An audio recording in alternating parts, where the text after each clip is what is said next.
Surat Ulu adalah bagian dari budaya bangsa dan kepribadian daerah, khususnya daerah Sumatera Selatan.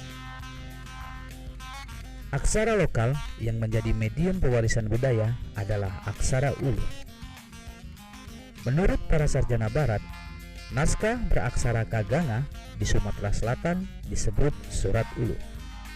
Kata Ulu dilekatkan pada naskah-naskah ini dahulu berkembang di daerah pemukiman di hulu-hulu sungai atau disebut daerah Ulu. Bahan-bahan yang lazim digunakan dan masih banyak dijumpai adalah bambu, kulit kayu, tanduk, dan kertas Eropa. Manuskrip berbahan bambu terdapat dua jenis, berupa bilah-bilah bambu. Bambu dalam satu ruas dibelah menjadi beberapa bilah. Manuskrip ini disebut gelumpai. Pada bagian pangkal gelumpai diberi lubang untuk menyatukan bilah-bilah dalam satu naskah dengan seutas tali.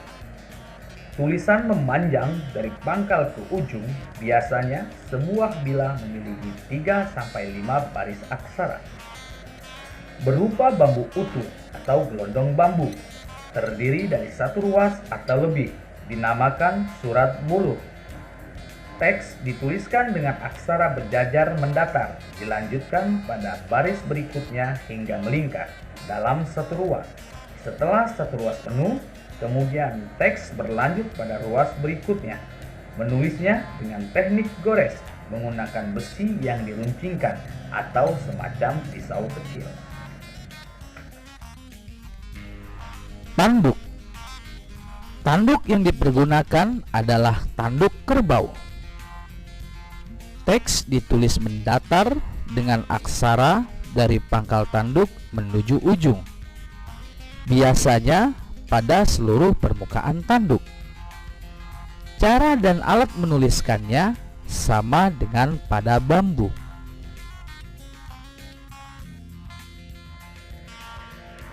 Kulit kayu yang ditumbuk dan dihaluskan lalu dikeringkan, kemudian dibuat semacam lembaran lipat-lipat berlawanan arah hingga menyerupai buku. Di permukaannya dituliskan aksara menggunakan tinta dari getah tanaman. Manuskrip sejenis ini dinamakan kahas. Sejak kedatangan bangsa Eropa, kertas menjadi alternatif bahan naskah menjelang menghilangnya penggunaan aksara Kaganga. Sumatera Selatan adalah salah satu provinsi yang mempunyai aksara yang cukup lama. Aksara-aksara tersebut berbahan dasar atau menggunakan media yang beberapa di antaranya itu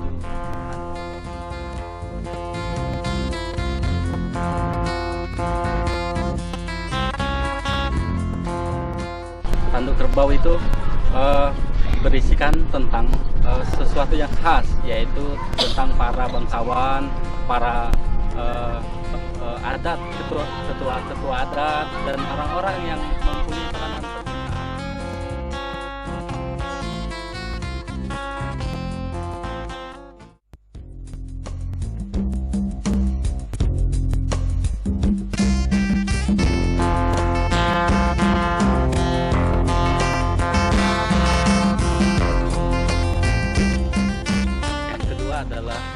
bahan bambu. Bahan bambu tersebut yaitu terdiri dari dua bahan. Bagian pertama bambu gelondong, bentuknya satu ruas bambu secara utuh dan beberapa gelumpai, jadi gula bambu yang terpotong-potong menjadi kecil. Tiga, yaitu terbuat dari kulit kayu. Kalau tidak salah itu kayu kulim, kayu halim kalau bahasa Indonesia. Dia ketika dia dibentangkan seperti akordeon, panjang bahkan hampir pernah mencapai 2 meter panjangnya. Naskah tersebut berceritakan kebanyakan tentang sehari-hari kehidupan manusia, yaitu pengobatan, termasuk di dalamnya tentang bujang gadis, adat bujang gadis dan sebagainya. Kenyataan di dalam masyarakat menunjukkan bahwa naskah kuno atau surat ulu dalam konteks naskah bahasa-bahasa Melayu hingga masa kini masih memiliki fungsi dan peran tertentu. Ditinjau dari para penggunanya, terutama untuk keperluan pengkajian, setidaknya terdapat 5 tipologi pengguna naskah, yakni penyimpan dan penataan, peneliti, pembuat, pencari petunjuk, dan perawat pusaka. Dalam konteks surat ulu, cenderung dalam kategori penyimpan dan penataan kita jumpai khususnya di museum-museum. Museum Balaputra Dewa, Sumatera Selatan, dan Museum Sultan Mahmud Badarudin II Palembang terdapat setidaknya 10 naskah ulu dalam bentuk khas, gelumpai bambu, bambu gelondong, dan tanduk kerbau serta kertas Eropa. Sedangkan tipe peneliti terutama berasal dari para filolog dari lembaga perguruan tinggi, lembaga swadaya masyarakat, dan museum.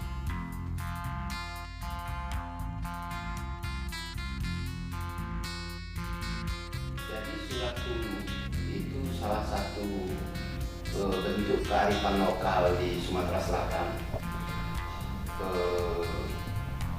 Definisinya begini, surat ulu itu merupakan sebuah naskah kuno atau naskah lama atau manuskrip yang tulis tangan, itu menggunakan aksara kagana. Kagana itu adalah 3 huruf, lambang huruf pertama dari struktur aksara ini, struktur aksara surat ulu ini. Jadi ada huruf pertama itu ka, ga, nga, dan seterusnya, tadana, kabama, dan seterusnya. Ditulis dalam berbagai medium seperti kertas, bambu, kulit kayu, kemudian tanduk, ada juga di batok kelapa, gading, dan sebagainya.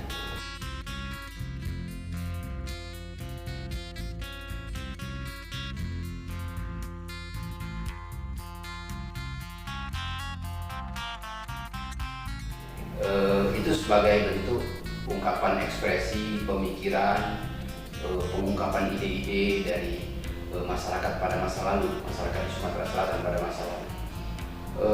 Ini satu tanda bahwa masyarakat Sumatera Selatan sesungguhnya pada masa itu, ya, khususnya Sumatera Selatan, sudah mempunyai cara untuk mewariskan pengetahuan atau mewariskan kebudayaan kepada generasi berikutnya melalui aksara. Jadi melalui simbol-simbol. Simbol-simbol ini kan memakan waktu yang lama. Kalau dia bambu bisa bertahan sampai ratusan tahun, dan itu sistem nilai atau sistem budaya itu akan terwariskan kepada anak cucu melalui tulisan. Jadi pada masa lalu nenek moyang kita sudah punya peradaban tinggi dalam pengertian mereka sudah berpikir bagaimana sebetulnya cara mewariskan kebudayaan kepada generasi berikutnya. Tidak banyak di dunia ini yang memiliki aksara. Ya, ada Latin, ada Arab, ada Cina, Jepang, dan sebagainya. Itu dahulu pernah ada huruf Mesir, huruf India kuno, dan sebagainya.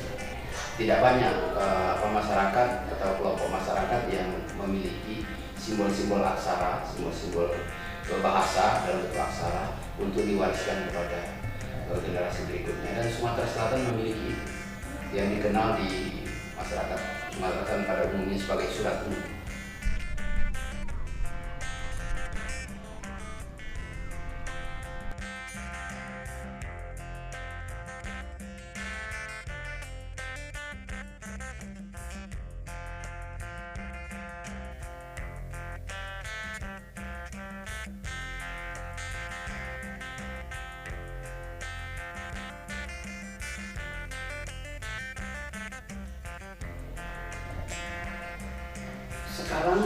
Sekarang ini begini, naskah-naskah yang beraksara kagama ini sudah sangat langka. Artinya kan memang tidak diproduksi lagi. Karena itu perlu ada upaya pelestarian terhadap naskah-naskah lama ini, khususnya surat ulu. Kalau menurut Prof. Edi Sediawati itu ada paling tidak ada beberapa tipologi pengguna naskah. Ada 5 dia sebut tipologi pengguna naskah kuno. Yang pertama itu adalah mereka yang menyimpan dan sekedar menyimpan dan menata naskah seperti yang terjadi di museum-museum, itu menyimpan dan menata naskah. Kemudian ada peneliti yang memang melakukan penelitian terhadap naskah-naskah kuno, itu melakukan penelitian apa isinya, kemudian bahannya dari apa, kemudian karakter hurufnya seperti apa, bentuk hurufnya seperti apa, dan seterusnya. Kemudian juga ada pembuat. Nah, pembuat ini sebetulnya sudah sangat langka ya. Kalau di Bali memang masih ada pembuat penyalin naskah kuno ya. Tetapi di Sumatera Selatan khususnya dalam hal ini aksara kaganga tidak ada lagi. Kemudian yang keempat itu ada pencari petunjuk. Dalam arti begini, mereka memanfaatkan naskah kuno itu sebagai sarana untuk mencari petunjuk. Dalam pengertian begini, petunjuk itu petunjuk kepada hal-hal yang gaib, misalnya meramal masa depan dan sebagainya. Nah, kemudian yang terakhir adalah perawat pusaka, pusaka keluarga. Jadi menjadikan naskah-naskah kuno ini sebagai pusaka keluarga yang harus dijaga dan dikeramatkan. Dan kecenderungan yang seperti ini yang banyak ditemukan di masyarakat Sumatera Selatan. Jadi naskah kuno ini dijadikan sebagai pusaka keluarga, dan itu biasanya disimpan tanpa kita akan mengaksesnya mengalami kesulitan. Kira-kira begitu.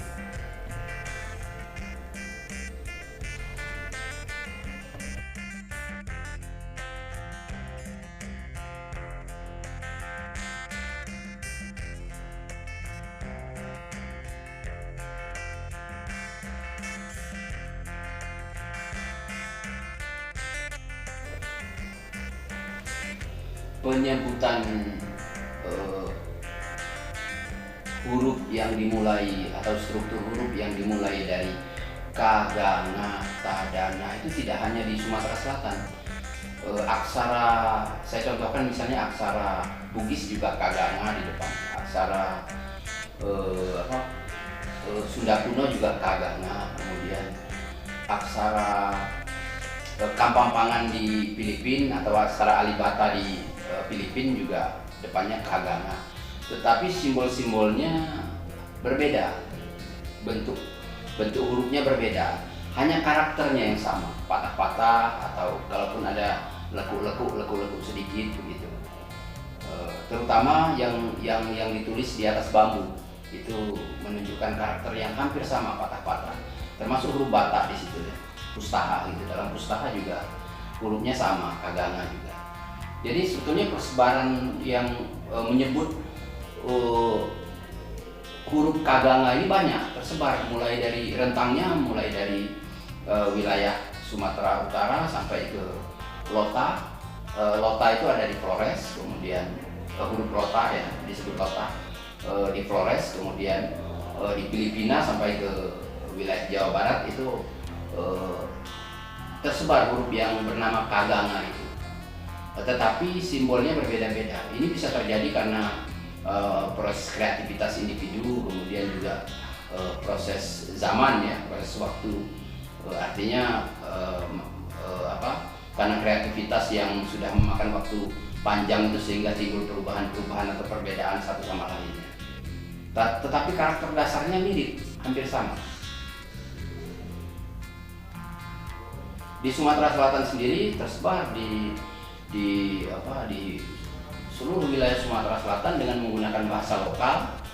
Ada yang menggunakan bahasa Melayu, bahkan ada yang menggunakan bahasa Jawa. Ada satu naskah di Musimbala Putra Dewa itu menggunakan bahasa Jawa. Jawanya bukan Jawa yang sekarang, Jawa kalau menurut Maci Suhadi itu. Di Sumatera Selatan, manuskrip Surat Ulu tersebar relatif merata di seluruh wilayah Puluhan, antara lain di daerah Lahat, Pagaralam, Lintang, Rawas, Lubuk Linggau, Muara Enim, Prabu Muli, Danau Ranau, Komering Ulu, dan Komering Ulu Timur. Dalam manuskrip yang dijumpai terdapat perbedaan atau variasi bentuk, sandangan, dan tanda baca. Namun demikian, secara garis besar dapat dikembalikan pada bentuk yang sama atau setidak-tidaknya mendekati bentuk yang sama. Variasi yang muncul menimbulkan penamaan aksara yang berbeda oleh masyarakat pemiliknya sekalipun bersumber dari karakter aksara yang sama.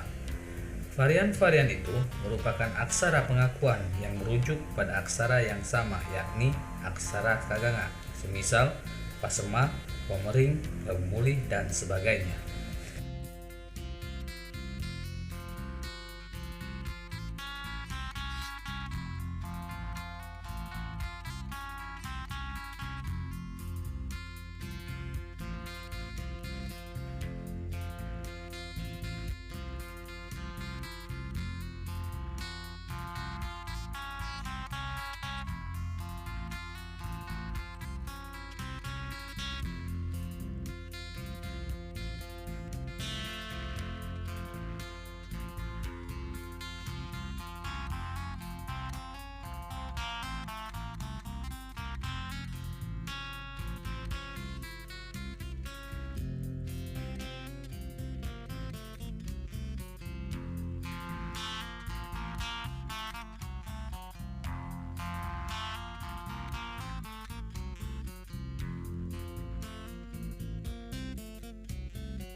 Aksara Ulu adalah tradisi tulis-menulis masa lalu yang banyak berkembang di daerah Hulu Sumatera Selatan. Aksara ini dikatakan uluan karena aksara ini banyak berkembang di daerah Hulu Sumatera Selatan seperti di Lahat, Pagaralam, Empat Lawang, Prabu Muli, Ogan Komering Ulu, Ogan Komering Ilir, Ogan Komering Ulu Timur, Ogan Komering Ulu Selatan, dan yang lainnya. Peninggalan-peninggalan ini bisa teman-teman lihat dari temuan-temuan artefaknya sendiri, yaitu baik manuskrip ataupun prasasti, di mana temuan-temuan itu ada di masyarakat Sumatera Selatan sendiri, seperti naskah khas yang tersimpan di kantor balai desa Ujian Mas Kabupaten Muara ini, di sana masih terdapat tinggalan naskah kulit yang mereka yakini merupakan tinggalan dari puyang mereka, yaitu adalah puyang bambu. Dan teman-teman lain yang bisa teman-teman lihat yaitu artefak Aksara Ulu itu bisa dilihat di Museum Balaputra Dewa, yaitu atau Museum Negeri Sumatera Selatan. Itu terdapat beragam jenis tinggalan-tinggalan artefak Aksara Ulu atau surat Ulu, yaitu ada yang dari kulit kayu, ada yang dari bambu, potongan-potongan bambu, ada juga dari bilah bambu, dan juga ada juga dari tanduk dan lainnya gitu. Temuan naskah Ulu juga ditemukan di Perpustakaan Nasional Republik Indonesia, dan kita tidak menyangka ya ternyata di Perpustakaan Nasional Republik Indonesia itu ada sekitar 70-an naskah beraksara Ulu Sumatera Selatan yang masih belum diketahui isinya, dan ini sangat perlu bagi generasi-generasi muda, terutama untuk para akademisi untuk meneliti tinggalan-tinggalan naskah yang tersimpan di Perpustakaan Nasional. Dan naskah Aksara Ulu juga atau artefak Aksara Ulu juga tersimpan di luar negeri, salah satunya di British Library London, Inggris, di mana terdapat simpanan naskah Ulu dari kulit kayu yang isinya mengenai syair Ram. Nah, itu tadi beberapa temuan artefak Aksara Ulu yang merupakan tinggalan leluhur Sumatera Selatan yang tersimpan di berbagai kalangan masyarakat, di lembaga pemerintahan yaitu seperti museum dan perpustakaan nasional, bahkan tersimpan juga di luar negeri, salah satunya di British Library London, Inggris tadi.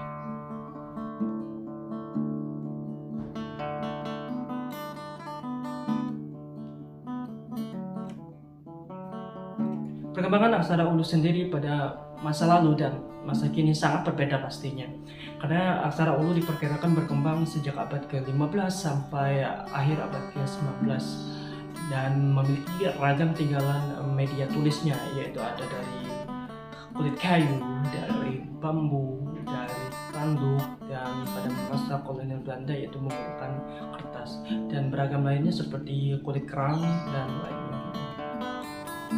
Dan pada masa lalu Aksara Ulu digunakan masyarakat Uluan untuk menulis informasi tentang kehidupan, tentang puisi, tentang syair, dan juga tentang pengobatan, serta juga setelah Islam masuk di daerah wilayah Sumatera Selatan, Aksara Ulu adalah salah satu media yang digunakan untuk menyebarkan ajaran Islam. Salah satunya tadi di naskah Puyang Pembenguk yang tersimpan di kantor Balai Desa Ujan Mas Lama, Kabupaten Muara ini, itu kalimat awal daripada naskah tersebut tertuliskan kalimat basmalah, atas basmalah Bismillahirrahmanirrahim, akan tetapi dalam versi dalam tulisan Ulu pastinya, dan dengan harokat-harokat Arab, karena sebelum aksara Arab datang ke Sumatera Selatan, di Sumatera Selatan sudah ada tulisan yaitu Aksara Ulu. Dan pada masa lalu generasi muda adalah generasi yang ulung, yang cerdik, yang membuat simbol hurufnya sendiri agar mereka bisa berkomunikasi satu sama lain dengan daerah-daerah lain, sehingga kebanggaan pada generasi muda pada masa lalu suatu kebanggaan yang sangat luar biasa, yang bisa menciptakan huruf yang pastinya tidak semua kaum atau bangsa yang mampu membuat hurufnya tersendiri. Saya pikir generasi muda pada masa lalu atau nenek moyang kita pada masa lalu adalah generasi yang ulung, yang cerdik, dan yang sangat jenius pastinya.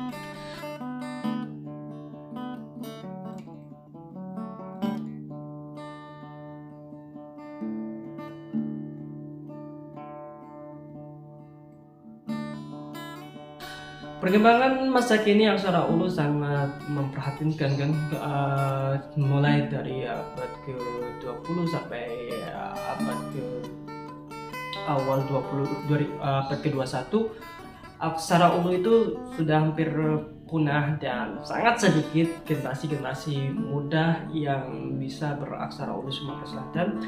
Dan saya sendiri belajar aksara ulus Sumatera Selatan pada tahun 2016, tepatnya di salah satu Universitas Islam Negeri Raden Patah Palembang yang dulunya IAIN Raden Patah Palembang.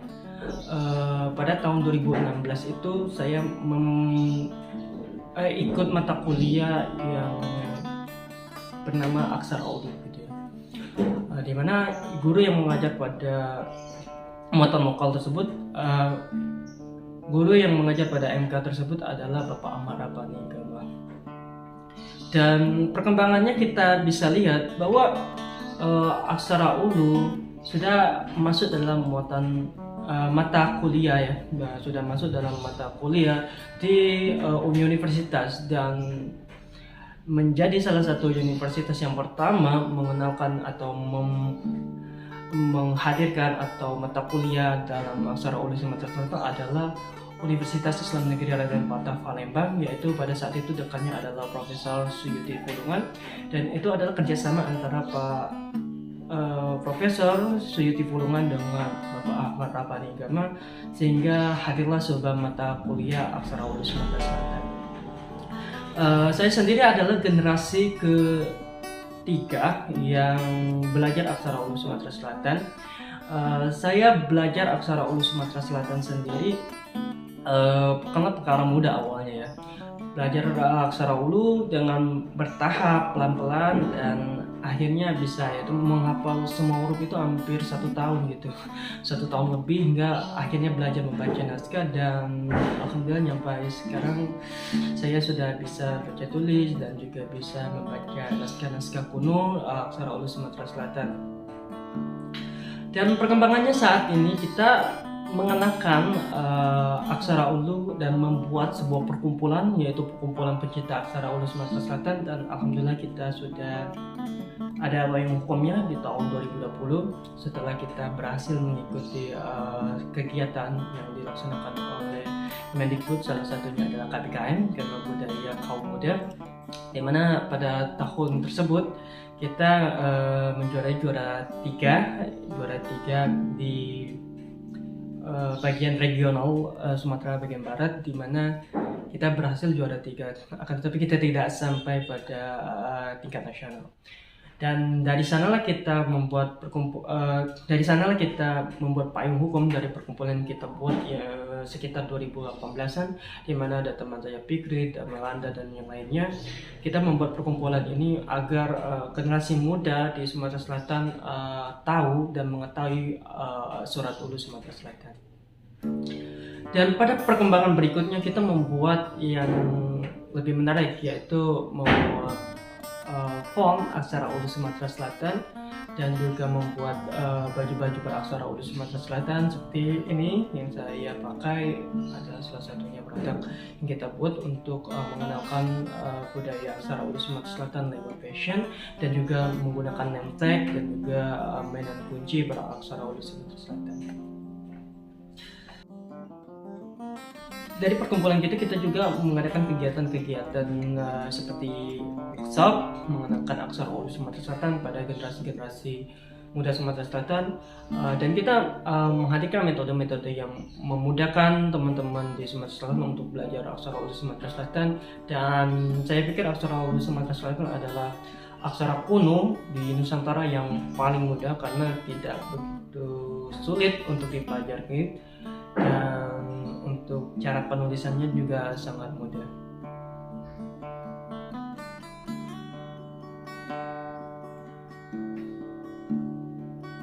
Harapan kita pada pemerintah dan pada masyarakat Sumatera Selatan, kita harus mencintai, kita harus mengajak kaum muda untuk melestarikan kembali budaya kita sendiri, dan pemerintah harus membuat peraturan, di mana saya sudah membaca peraturan daerah Sumatera Selatan sendiri bahwa aksara ulu sudah ada peraturan perdanya atau peraturan daerahnya, tinggal pergubnya gini. Siapapun pemerintah nomor 1 di Sumatera Selatan, saya harap bisa membuat pergub mengenai aksara Ulu Sumatera Selatan dan bahasa di daerah Sumatera Selatan itu sendiri.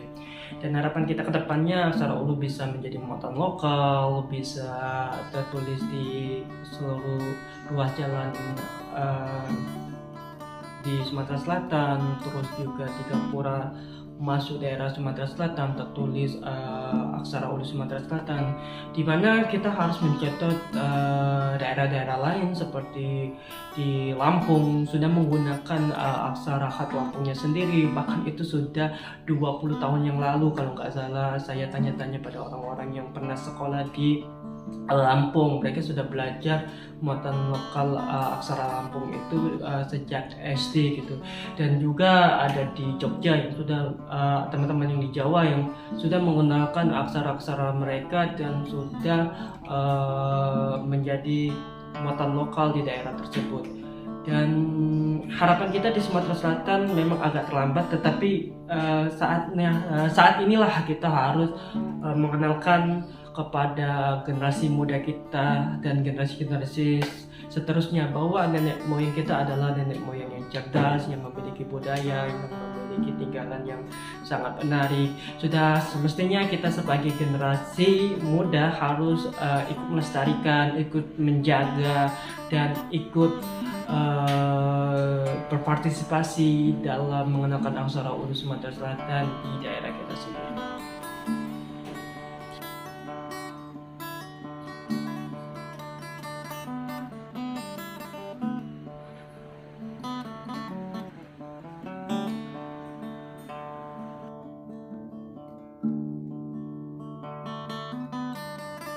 Mengenal huruf dasar surat Ulu.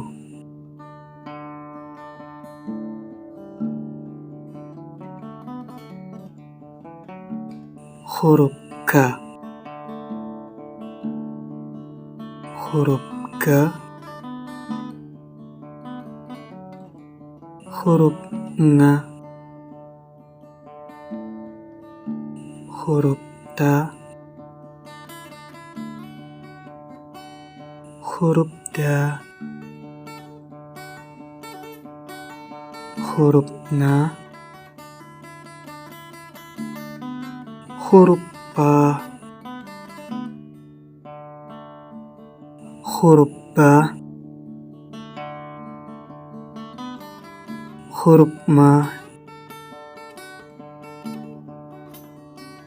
huruf J,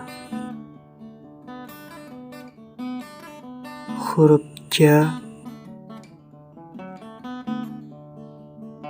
huruf Ny, huruf S, huruf R, huruf L, huruf W, huruf Y, huruf H, huruf A, huruf Engka, huruf Engga, huruf Enta, huruf Enda, huruf Empa, huruf Emba, huruf Enca, huruf Enja, huruf Gha atau Rah.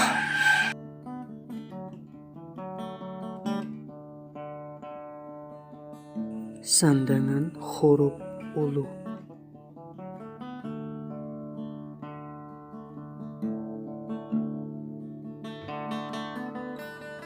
Sandangan I berupa vokal I. Sandangan U merubah vokal U. Sandangan E merubah vokal E. Sandangan O merubah vokal O. Sandangan Eng penambahan huruf Eng. Sandangan N penambahan huruf N. Sandangan H untuk penambahan huruf H. Sandangan I atau Y penambahan I atau Y. Sandangan U atau W penambahan U atau W. Sandangan R penambahan huruf R. Dan sandangan mati untuk huruf konsonan.